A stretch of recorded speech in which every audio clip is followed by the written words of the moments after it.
we like to bring that to you live when we can, and glad it worked out just right. Follow that, Riley. You know what? I don't know if I can. The Wolf of Wall Street. Right? You have to expand the hands, too. That's the way it's done. Yeah, I think that's what you have to do. Have you seen it?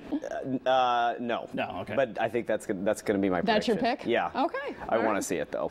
Scorsese. I need to go to the movies, I'll tell you what. Because I haven't seen a movie in forever. I know. I watch the weather. That's kind of what I do, even on my days off. We love that you're a weather nerd. That's what makes you so endearing. That's right, you know. How's it look outside? Yeah, we've been seeing the fog get a little thicker downtown, so that's going to be the main issue this morning. And, you know, when you head out the door, just be prepared that when you're driving, you're going to get into an area that's going to be clear and fine, and then all of a sudden, bam, you're going to hit some dense fog.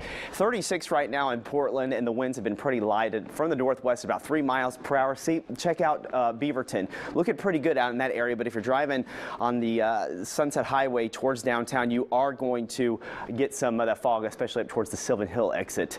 Winds are calm in Beaverton this morning, and visibility is pretty low out towards Hillsborough, about a quarter of a mile and a half in Vancouver. Once we get out towards Troutdale, around 6 miles in Aurora, looking pretty good right now, a mile and a half in McMinnville and in Salem. Temperature-wise, we're between about 34 and 38 degrees, so we're not looking at freezing fog right now. Still watching out far west, out towards Hillsborough, West Lynn. We could get near 32 degrees, 33 in Gresham this morning. We could have the potential for that freezing fog, especially in the gorge through the next couple of hours as temperatures are below freezing, so be prepared for that one. 37 in Salem and upper 20s in Bend this morning. So here's your plan for today.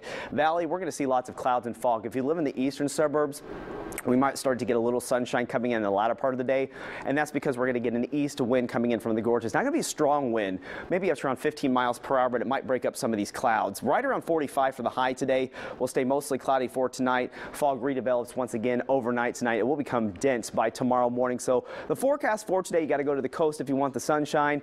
Valley, we're going to stay gray with the fog.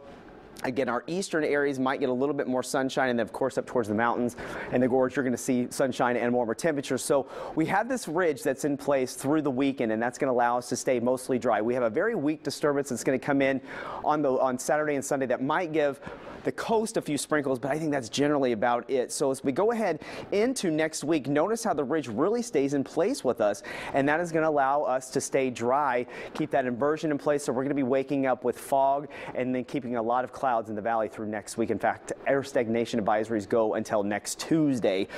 So the National Weather Service will leave those out. Right along the coast is going to be the warmest today. 62 in Newport, not a bad day for you. A little east wind up to around 15 miles per hour. Winds will stay light with the clouds and fog in the valley. And then as we get east of the mountains today, we're going to stay mostly sunny. Air stagnation advisory still in effect up towards the Pendleton area, so just be aware of that. Freezing fog this morning in the gorge is possible. We'll get some sunshine later today in Government Camp. Not too bad for you. 55 degrees with a low near 38. So as we detail the next couple of days, tomorrow morning we're going to wake up with some dense fog. I think we'll get some sunshine towards the end of the day, and I think that's going to be the sunniest day of the week. Now Saturday we start to see some sprinkles coming in towards the coast, as well as Sunday, and then we get into next week, and there we go, morning clouds and fog, and that's going to linger with us with temperatures between about 47 and 50 degrees. We are seeing a lot of that fog, but certainly we get a lot of time of clearing throughout these days. Yeah, you know, it helps, especially out towards the coast and the mountains. Yesterday was pretty gray here in the valley, but you know, kind of depends on what you like. For me, I just go to the gym and run and sweat a lot, and then that just, you know, helps me out a little bit. Sounds like it's time for a road trip to the coast. That's right. All right, speaking of